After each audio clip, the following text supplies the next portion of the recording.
Day 132, Honors Physics, Electric Fields, homework problem number 24. Some hints.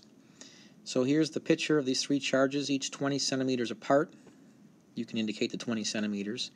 So the outer two charges are 40 centimeters apart. But we're looking at this location that I have marked with my blue X right here.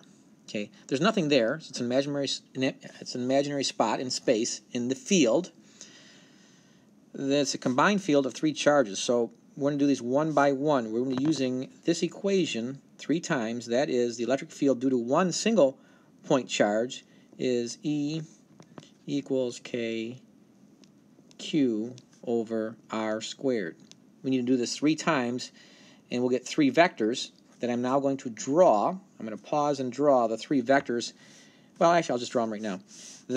If we start with the plus 3 microcoulomb charge, the field for this charge is away from that charge because the fields are always away from a positive charge. I could draw an arrow that goes this way, and this way, and this way, and this way. I could draw all these arrows that are coming out, pointing outward from that charge.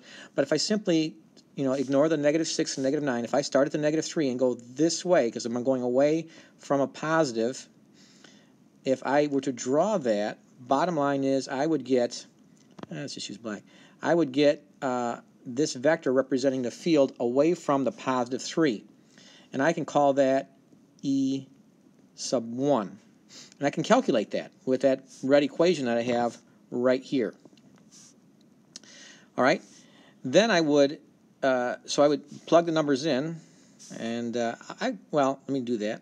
So you would have E equals 9 times 10 to the 9th times that charge, which is 3 microcoulombs, 10 to the -6, divided by that distance. Now that distance is going to be 10 centimeters because that's midway between the 3 and the 6. So it's going to be over 0.10 squared. So that would give you E sub 1, the electric field due to that one charge alone.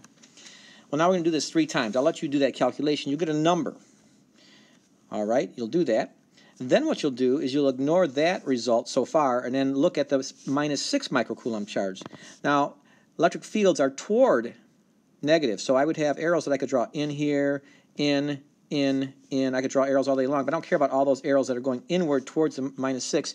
All I care about is the one arrow that's kind of lined up along that blue X, and I'm going to use, I'll use blue this time. There would be another field. Okay, I'm going to call that E sub 2 at that same location. But I'm not going to put it right on top of it right now, even though it would be right on top of the black one. But E sub 2 could be calculated, and once again, taking some shortcuts, you will know that E sub 2 is twice as big as E sub 1 because you have the same distances involved, the 0.10 meters, but you have twice the charge. You don't worry about the negative in the -6, because that's already taken care of with the arrow, the blue arrow pointing towards the right, towards that. So now I have E sub 1 and E sub 2. I did a problem like this on the previous notes. But now we have a third charge. We ignore those two results. And we have the -9 way over here on the right. But that -9 is 30 centimeters from our location. But I would have a third vector, an E sub 3, and I'll draw it too long because it's going to be really weak, E sub 3, because of the great distance. But I want to calculate E sub 3. All three of those should be on top of each other, all pointing to the right, because that arrow, once again, that I just drew, the red arrow up here, should be right here pointing towards the -9. So I could draw other ones that are coming in towards the -9. I'm not drawing all of those because electric fields, once again, go towards the negative. But I would have E sub 3. E sub 3 is going to be a smaller number than E sub 1 or E sub 2. Bottom line here for part A, the final result then will just be, since they're all lined up, it's an easy vector problem, you're going to add those three numbers. And then the final answer will be to the right, because those are all easy vectors, all lined up in the same direction. So that would be part A. Now part B is a little bit tougher. Let me try another page. Let me pause a second. Okay, so we have the new scenario here with our location, that blue X I have way over here on the right is 20 centimeters from the -9. So we got to really pay attention to our distances here. Let me put that on here. This distance is 20 centimeters, and the distance between each of the adjacent charges is 20 centimeters. I don't remember if I mentioned it in the last problem, but in that last problem, when you calculated E sub 3, that was 30 centimeters to the location from the -9 to the point midway between the 3 and the -6. So that's why E sub 3 was really small. In this case, E sub 3 will be large if we're looking at the -9, but we'll do them one by one once again. So E sub 1, when I'm talking about E sub 1 here, I'm talking about the 3 microcoulomb charge. But how far are you, and what is the direction? If I look at the 3 microcoulomb charge, once again, you can go away along that line. So E sub 1 will be this direction. I'll use black again. Sorry about that, Bell. Oops, that's red. Well, that's okay. And let me back that up. Let me go black. Just so it's the same as the previous problem. But E sub 1 is going to be actually a small number because I'm so far from that 3 microcoulomb charge. But the way you calculate that is K, which is 9 times 10 to the 9th, times the 3 micro, divided by that distance, which is 60 centimeters. So that's 0.60 meters squared. So you're going to get a small number for E sub 1 because of the large distance. And then you will calculate E sub 2. But now be careful here because E sub 2, we're ignoring the 9 and the 3, the -9 and the -3. So now here's my -6. With reference to that and looking at my location with the blue X, the electric fields are toward the negative. So from this X here, the field would be toward that -6. So if I draw that one, okay, that would be E sub 2. It would be drawn like this.